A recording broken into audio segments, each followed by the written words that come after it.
राज्यामध्ये सध्या एकीकडे तापमानाचा उच्चांक बघायला मिळतोय तर राज्यामधल्या काही जिल्ह्यांमध्ये ऐन एप्रिलच्या महिन्यामध्ये पाऊस आणि गारपीट सुरू आहे। या सगळ्या वातावरणीय बदलांमुळे महाराष्ट्र सध्या दुहेरी संकटात सापडलाय। बघूया। एकीकडे वाढलेलं तापमान,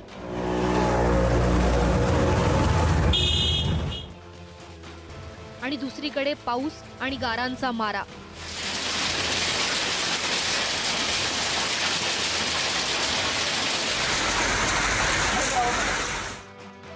ऐन एप्रिल महिन्यात राज्यातलं हवामान हे असं लहरी बनलंय। विदर्भातल्या अनेक जिल्ह्यांमध्ये उष्णतेची लाट आहे। पारा कधीच 40 अंश सेल्सिअसचा पार पोहोचलाय। भंडाऱ्यातील नागरिक उन्हाच्या तडाख्यानं पुरते हैराण झालेत, तर गडचिरोलीमध्ये तापमान 44 अंशांवर गेल्यानं वीज यंत्रणेलाही याचा फटका बसलाय।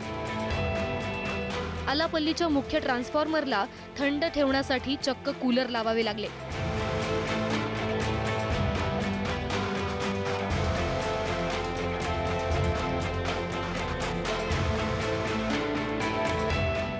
अकोल्यात 45 अंश सेल्सिअस तापमानाची नोंद झाली।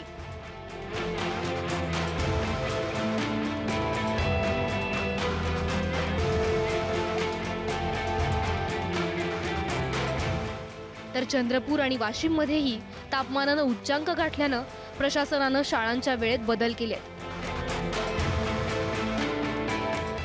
20 एप्रिलपासून शाळा सकाळी 7 ते 11 या वेळेत भरवण्याचे आदेश शिक्षण विभागाकडून देण्यात आले।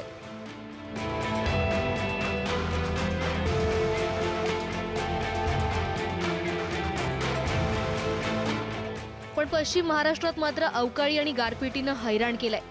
सातारा, सांगलीसह अनेक जिल्ह्यांना पावसाचा येलो अलर्ट जारी करण्यात आलाय। सांगली जिल्ह्याच्या अनेक भागामध्ये सोसाट्याच्या वाऱ्यासह पाऊस आणि गारपीट झाली।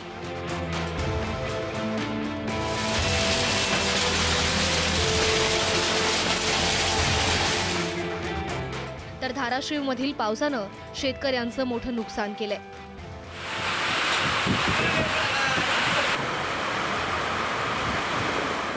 अवकाळी हवामान शेवटी शेतकऱ्यांचं नुकसान होतंय। शेवटी शेतकऱ्यांचे नुकसानीचे पंचनामे, पिकाचे पंचनामे करून लवकरात लवकर पंचनामे करून त्या शेतकऱ्याला कशी मदत करता येईल तो करण्याचा प्रयत्न राज्याचा कृषी मंत्री म्हणून मुख्यमंत्री महोदयांनी आम्हा सर्वांना सूचना दिलेल्या आहेत। पुढचे 2 दिवस पश्चिम महाराष्ट्रासह विदर्भ, मराठवाडा आणि कोकणातही पावसाचा अंदाज वर्तवण्यात आलाय। याच पार्श्वभूमीवर कृषी विभागाकडून शेतकऱ्यांना शेतीच्या कामांचं हवामानानुसार नियोजन करण्याचं आवाहन केलंय। त्याचबरोबर खबरदारी घेण्यास सांगण्यात आलंय।